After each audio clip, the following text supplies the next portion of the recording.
편입이 그러면 된 저의 부모님, 후보자의 부모님 일제치하의 국적이 일본입니까? 일본이지 뭐 그걸 모르십니까? 일본 일제시대 때 그럼 국적이었다고요? 우리나라 국적이 전부 한국입니까? 무슨 그걸 말, 어떻게 인정한? 상식적인 이야기를 해야지 말이 안 되는 이야기를 하시면 안 되죠. 아무리 인사청문회지만은 일제시대 때 무슨 한국이 국적이 있었습니까? 나라가 망하는데 무슨 국적이 있어요? 자, 이건 여야 진보 보수를 따라서 대한민국을 부정하는 거잖아요. 왜 부정을 해요? 대한민국을 왜 부정해요? 네, 오대영 라이브의 간판 코너 단도직입 시작하겠습니다. 김문수 후보자의 청문회 발언 굉장히 논란이 많이 되고 있습니다. 부적절하다 이런 비판이 거센데 적절성을 넘어서 이게 과연 사실에 기반한 주장이냐 한번 따져보려고 합니다. 그래서 법사학을 전공하고 한일관계 법 역사도 연구하고 있는 전문가를 모셨습니다. 김창록 경북대 법학전문대학원 교수 나와 있습니다. 안녕하세요. 안녕하십니까? 예. 일단 팩트체크를 시작하기 전에 지금의 시국을 학자로서 어떻게 보고 계신지가 궁금합니다. 저로서는 솔직히 커다란 위기의식을 느낍니다. 위기의식이요? 예. 거의 매일같이 매우 당혹스러운 소식들이 전해지고 있어서요. 대한민국이라는 나라의 시스템 곳곳이 지금 무너져 내리고 있는 것이 아닌가. 그동안 너무나 당연했던 일들을 전면적으로 지금 다시 돌아봐야 되는 그런 위기 상황이 아닌가. 그런 생각을 하고 있습니다. 예. 일련의 인사 문제와 논란도 있었고 또 그로 비롯된 또 파생된 문제도 있었는데 이게 우연의 일치라고 보세요? 아니면 의도된 흐름이라고 보세요? 지금 동북아 역사재단, 국사편찬위원회 그리고 한국학중앙연구원이 우리나라의 대표적인 역사를 연구하는 공공기관이거든요. 거기에 그 수장들 그리고 최근에는 독립기념관의 관장까지 이른바 뉴라이트라고 불리는 생각을 하고 있고 발언을 하는 분이 임명이 됐습니다. 예. 자, 그런데 그 학계 전체를 놓고 보면 그분들이 주류가 아니에요. 극소수입니다. 그런데 어떻게 그 사람들을 핀셋으로 골라내듯이 그렇게 골라내서 임명을 하는가라는 의문이 들지 않을 수가 없죠. 예. 따라서 어저께 김채호 국가안보실 차장은 국회에서 윤석열 대통령은 뉴라이트를 잘 모른다라고 발언했으니까 윤석열 대통령은 아닌 것 같습니다만 어떻게 이런 일이 벌어지고 있는가에 대해서 철저히 밝혀내야 될 것이다 라고 생각을 합니다. 그렇군요. 위기의식뿐만 아니라 아예 적극적으로 이걸 밝혀내야 된다라는 주장을 하고 계시네요. 자, 그럼 본격적으로 팩트체크를 한번 해보겠습니다. 결론부터 한번 들어보죠. 총론에서 네. 일제시대 때 우리의 선조들의 국적은 일본이었다. 사실입니까? 일본의 입장에서 본다면 그렇습니다. 일본 입장에서 본다면. 그러면 한반도 입장에서 본다면 그렇지 않습니다. 우리의 입장으로 본다면 전혀 그렇지 않다. 네. 예, 그렇군요. 그런데 1910년에 한일병합조약으로 주권을 잃었기 때문에 우리가 이 국가의 기본 구성 요건 중에 하나인 주권이 상실된 상태 아니냐. 그래서 국가가 없었다. 그래서 우리가 한국 국적일 수가 없었다라는 게 이제 김문수 후보자의 주장이거든요. 네. 어떻게 반박을 하시겠습니까? 그 주장은 1910년에 이른바 병합조약이라고 하는 조약이 유효하다라는 전제에 설 때에만 가능한 주장입니다. 예. 그것이 무효라면 그런 주장을 할 수가 없습니다. 조약 자체가 무효이기 때문에 그런 주장 자체가 아예 원천적으로 성립이 안 된다. 일본의 입장은 그 조약이 유효라는 겁니다. 예. 그런데 대한민국 정부의 공식 입장은 그 조약이 당초부터 무효라는 겁니다. 네. 그렇다면 대한민국 입장에서는 1910년 이후에도 한반도가 일제의 영토가 된 적이 없고 한반도의 인민이 일본의 국적을 취득한 적이 없는 겁니다. 우리 이제 한국 정부, 우리 정부의 공식 입장이라는 것은 이게 명문화된 입장이 있는 겁니까? 아니면 그러니까 윤석열 정부에서 이걸 바꾼다고 하면 입장이 바뀌는 겁니까? 아니면 바꿀 수가 없는 그런 불변의 입장입니까? 바꿀 수가 없습니다. 예. 그것은 대한민국의 법적 정체성과 관련된 것이고요. 대한민국 헌법의 정체성과 관련된 것이기 때문에 일개 정부가 그걸 바꿀 수 있는 것이 아닙니다. 예. 그러면 1965년에 한일 기본 조약이 있었잖아요. 그 조약에서 이것도 이제 무효로 한다라는 표현이 있는데 그 무효가 아예 그 당시부터 원천적으로 무효였다. 아니면 지금에서 돌이켜 보는데 무효였다. 어떤 식의 판단으로 이걸 봐야 됩니까? 예, 그게 이제 한일 기본조약 제2조인데요. 예. 1910년 8월 22일 및 그 이전에 대한제국과 일본 제국 간에 체결된 모든 조약 및 협정은 무효임을 확인한다입니다. 이미 네. 무효임을 확인한다입니다. 그런데 이 한국 측에서 이 조안의 초안을 만들었거든요. 근데 한국 측에서 만든 초안에는 이미 무효가 아니고 무효라고 돼 있었습니다. 네. 근데 일본이 그걸 받아들일 수가 없다고 했어요. 왜냐하면 무효라는 것은 법률 용어고요. 그것은 처음부터 효력이 없다는 겁니다. 자, 그렇게 되면 일제의 35년간의 한반도 지배는 불법이 되는 것이죠. 네. 지배의 근거가 없어지는 것이니까. 그러니까 일본 측이 그것을 받아들일 수 없다라고 해서 실랑이를 벌이다가 마지막에 가서 임의라고 하는 애매한 수식어를 붙이자. 그리고 한국은 한국대로, 일본은 일본대로 해석을 하자. 네. 이런 식으로 합의를 한 겁니다. 그러면 우리는 우리 해석대로만 따르면 되는 거네요? 그렇습니다. 우리는 우리 해석을 따라야 됩니다. 예. 그 해석에 따르면 이미라는 표현보다는 원천적으로 무효였다. 한국 정부의 해석은 무효라는 것은 애당초 무효라는 효력이 없다는 것이고 임의라는 것은 그 무효를 강조하는 것이다. 이렇게 한국 정부는 해석하고 있습니다. 네. 그러면 처음에 질문으로 돌아가면 우리의 그동안의 해석과 입장에 따르면 일본 국적이라는 것은 성립될 수 없다. 그렇습니다. 이 말씀이네요. 한국은 불법 강점이라고 규정을 했고요. 일본은 합법 지배라고 그때부터 지금까지 주장을 하고 있는 겁니까? 그것이 바로 1910년 조약의 효력입니다. 예.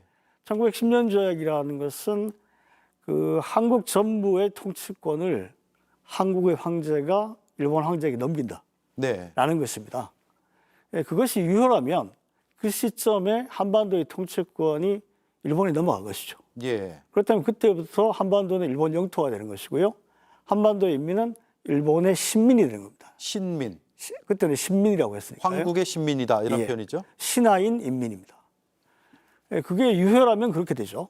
예. 그런데 그게 무효라면 통치권이 한반도의 통치권이 일본에 넘어간 적이 없어요. 그렇다면 한반도는 일본의 영토가 된 적이 없고 네. 한반도 인민은 일본의 신민이 된 적이 없다라는 것이 됩니다. 예. 전자는 일본의 입장, 후자는 한국의 입장입니다. 그렇죠. 그거는 이제 불변의 우리의 입장인데 그 입장을 일본 입장으로 해석을 한다면 3.1운동이나 임시정부 수립 이런 건 어떻게 되는 겁니까? 일본 입장에서 본다면 한반도 인민은 대일본 제국의 신민이 되는 것이죠. 네. 그런데 신민들이 나서서 독립하겠다라고 하는 것이니까 이건 소요고 내란이다라는 것이 됩니다. 3.1운동은 그러면 소요 사태가 되는 거네요? 예. 실제로 소요죄, 내란죄로 일제가 처벌할 수 있었던 것은 처벌했던 것은 그 인민들이 대일본 제국의 신민이다라는 것을 전제로 했기 때문에 그렇습니다. 예. 그리고 그 입장에 선다면 대한민국 임시정부는 대일본 제국을 타도하려고 하는 반국가 단체가 됩니다. 네. 그것 역시 대한민국 임시정부의 구성원들이 대일본 제국의 신민인데 국가에 대든다라는 것이죠. 그러니까 반국가 단체다. 일제의 입장에서는 그런 것입니다. 예. 그러면 다시 얘기하면 우리가 지금까지도 독립의 영웅이라고 하는 우리 선조들이 반국가 단체 소속의 테러리스트가 되는 거고 소유와 내란죄를 저지른 내란범들이 되는 거네요. 그렇습니다. 예.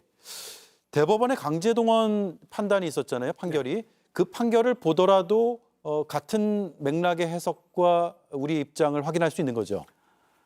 대법원에서 2012년에 파기환송 판결이 있었고요. 네. 2018년에 최종 그 전원 합의체 판결이 나왔는데요.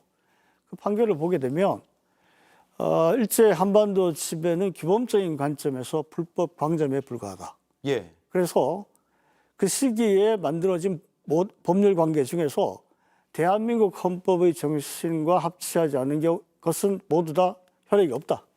이렇게 밝혔습니다. 예.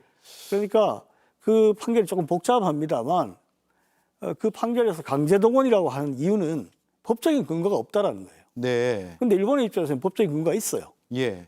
국가총동원법과 국민징용령이라는 것이 있거든요. 예. 그러니까 일본은 그것은 법에 따른 합법적인 행위였다라고 주장을 하는 겁니다. 네. 그래서 강제라는 것을 부정해요. 네. 그런데 한국 대법원 판결은 뭐냐면 국가총동원법과 국민징용령이라는 것은 대한민국의 헌법의 정신에 반한다. 그러면서 이걸 효력을 인정할 수가 없다. 그러니까 법적인 근거가 없이 사람을 끌고 와서 일을 시켰다. 이거 불법행위다. 네. 라는 것입니다. 그렇죠. 전제가 완전히 다른 것이에요. 예. 자, 그러면 김문수 후보자의 발언을 다시 한번 제가 읽어가면서 말씀을 드릴게요. 아무리 인사청문회지만 일제시대 때 무슨 한국 국적이 있었습니까? 나라가 망했는데 무슨 국적이 있어요? 상식적인 이야기를 해야지 라는 표현을 합니다. 이건 오로지 일본의 시각에서 이 사안을 보고 있다라는 것으로 봐도 되겠습니까? 그렇습니다. 일본의 시각에 서지 않으면 그렇게 이야기할 수 없습니다. 예. 대한민국 정부의 공식 입장에 따르면 1910년 조약은 원천 무효예요. 한반도가 일본 영토가 된 적이 없고 한반도 인민이 일본 국민이 된 적이 없습니다. 따라서 일제강점기 때 한반도의 사람들은 전부 다 일본 국적자이다, 일본 예. 국민이다 라고 이야기하는 것은 일본 입장에서 이야기하는 겁니다. 일본이 주장하는 바에 따른 철저한 일본 시각이네요. 어떤 쟁점에 대해서 한국 정부와 일본 정부의 입장이 달라요. 예. 정면을 충돌해요. 그럼 대한민국 국민이라면 어느 쪽을 선택해야 됩니까? 한국 정부 쪽을 선택해야 되죠. 예. 김문수 지사 후보의 발언은 일본 정부의 논리를 전제로 할 때에만 가능한 이야기입니다. 예. 그리고 우리 뭐 어떤 정부든 간에 그동안 지속적으로 일관되게 취해왔던 우리가 정립했던 사실관계와 전혀 맞지 않는 주장이다라고 볼 수 있는 거네요. 대한민국 헌법의 정신에 반하는 주장입니다. 예. 그런데 제가 궁금한 거는 김문수 후보자의 이 주장이 윤석열 정부에서도 같은 생각을 하고 있는 것인지가 궁금하거든요. 어떻게 판단하고 계세요? 윤석열 정부에서 계속 여러 가지 의문이 제기가 됐죠. 최근에 유라이트 인사들을 그와 같은 기관에 임명한 것도 그렇습니다만 3.1절 기념사가 나올 때마다 네. 광복절 기념사가 나올 때마다 윤석열 정부의 역사인식을 의심하는 여러 가지 이야기들이 나왔습니다. 그리고 이른바 강제동원 제3자 변제라는 것은 일본 기업이 져야 될 책임을 한국 정부가 나서서 대신 지겠다라는 것이거든요. 그런데 그것은 대법원 판결에서 나온 것을 한국의 행정부가 나서서 무시하겠다는 거예요. 네. 부정하겠다는 거예요. 그런데 그렇게까지 하는 이유가 뭘까라는 생각을 하지 않을 수가 없는 것이죠. 네. 그래서 윤석열 정부의 역사인식에 대해서 상당히 많은 의문이 제기가 됐고, 이번에도 그 광복절 기념식이 그 광복회가 따로 개최를 하면서 광복회에서 공개 질의를 했죠. 1910년 조약의 효력에 대해서 어떻게 생각하느냐라고 했더니 지난 8월 23일에 조태열 외교부 장관 명의로 회신이 왔습니다. 그 회신에서는 대한민국 정부의 입장, 원래 있었던 입장, 그것을 계속 우리도 유지하고 있고 앞으로도 변함이 없을 것이다 예. 라고 밝혔습니다. 다만 만일 윤석열 정부가 그 같은 입장이라면 그것에 부합하는 행동을 해야 됩니다. 네. 그러니까 1910년 조약이 원래부터 무효다. 그러면 한반도라는 것은 불법 강점된 것이다 라는 것을 확실히 전제로 한 가운데 국가 정책, 외교 정책을 꾸려가야 된다. 그 점은 앞으로 지켜봐야 될 것입니다. 네, 그렇군요. 자, 이 김문수 후보자 같은 주장이 처음 나온 건 아니고 뭐 아주 일각에서는 그동안 계속 있었던 것으로 보이는데 네. 주로 어떤 진영에서 이런 주장을 했고 왜 하고 있는 겁니까? 그런 주장은 아주 오래 전부터 극히 산발적으로 나왔었죠. 예. 그러다가 2005년에 뉴라이트 전국연합이라는 것이 만들어지고 그리고 2006년부터 이른바 건국시설 논란이라는 네. 것이 있었습니다. 그때부터 조직적인 목소리가 나오기 시작했고요. 그리고 2019년에 와서 마침내 반일 종족주의라는 책이 나왔어요. 그러니까 이 일본에 대해서 비판을 하고 일본의 책임을 묻는 목소리가 반일이다. 그런 목소리를 내는 사람들은 이건 민족주의자도 아니고 네. 종족주의자다. 미개한 종족이다. 라고 하는 의미를 담은 책입니다. 예. 네, 그 책이 이제 한국에서도 많이 팔렸죠. 일본에서는 번역서 수십만 부 팔렸습니다. 네, 그 책을 그런 계기를 통해서 목소리가 점점 더 커지고 있는 것 네. 같다라는 생각이 들고요. 그다음에 그분들이 왜 그런 주장을 할까? 저로서 상당히 궁금해요. 그래서 앞으로 조금 더 깊이 파고들어서 밝혀봐야 될 것이라고 생각합니다만, 네. 그 반일 종족주의를 주도했던 그 이영훈 교수가 그 전에 해방 전후사의 재인식이라는 책을 내면서 거기 서문에 쓴 글이 있는데, 그 글을 보면 상당히 독특한 세계관 그리고 인간관을 가지고 있습니다. 예. 그러니까 세계사의 핵심은 이기심과 자유다. 이게 핵심이다. 네. 이때 자유라는 것은 경제적 자유입니다. 그러니까 이기심을 최대한 추구하고 그 이기심을 추구할 수 있는 경제적 자유를 최대한 보장하면 그것이 역사 발전이다. 라고 되어 있습니다. 그러니까 일제강점 이때 경제적 수치가 나아진 부분이 조금 있죠. 네. 그런 것만 내세우면서 그것의 사회적 그리고 정치적 세계사적 의미는 전부 다 묻어두고 경제적으로 조금 성장하지 않았느냐. 그러니까 일제 시대는, 그 사람들이 말하는 일제 시대는 이건 발전한 거다. 이와 같은 주장을 하고 있습니다, 지금. 예. 그런 자, 특이한 네. 세계관, 인간관에 이 문제가 아닌가라는 생각을 합니다. 그렇군요. 자, 이제 한 30초 남았는데요. 마지막 질문이 될 것 같습니다. 이런 주장이 이제 학계에서도 그동안 있었고 그게 학문적 자유냐 아니냐의 논쟁도 있었지만 어쨌든 그건 학문 쪽에서의 문제였고 이게 정치 참여하고는 또 다른 문제잖아요. 국정 참여자가 이런 주장을 하는 것은 어떤 문제가 있다고 보십니까? 어떤 쟁점에 대해서 일본 정부와 한국 정부의 입장이 정반대로 충돌하는 상황에서 한국 정부의 입장이 아니고 일본 정부의 입장을 취하겠다라는 예. 사람은 최소한 대한민국의 공무원이 되어서는 안 됩니다. 그렇군요.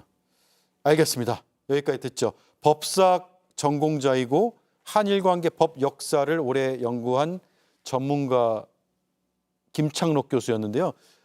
대구에서 인터뷰를 위해서 먼 길을 KTX를 타고 또 걸어서 JTBC 스튜디오까지 와주셨습니다. 먼 길 와주셔서 고맙습니다. 그리고 종종 자문을 구하겠습니다. 감사합니다. 예, 수고하십시오. 네, 지금까지 김창록 경북대 법학전문대학원 교수였습니다.